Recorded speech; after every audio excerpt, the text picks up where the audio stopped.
Hello, kids! Are you ready to learn a new letter today? Today, we will learn the letter B.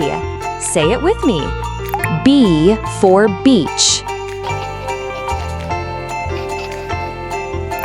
B for beard.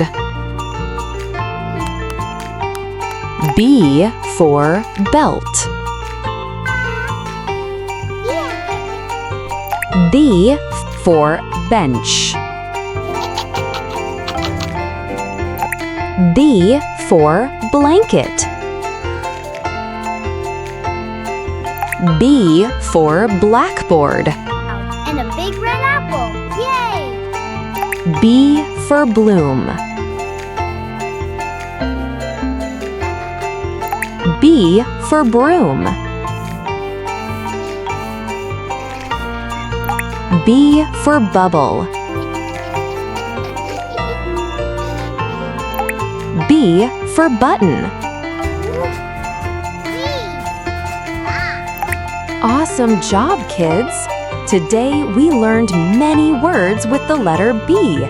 Keep practicing and say them every day. Don't forget to like and subscribe for more ABC fun. See you in the next lesson.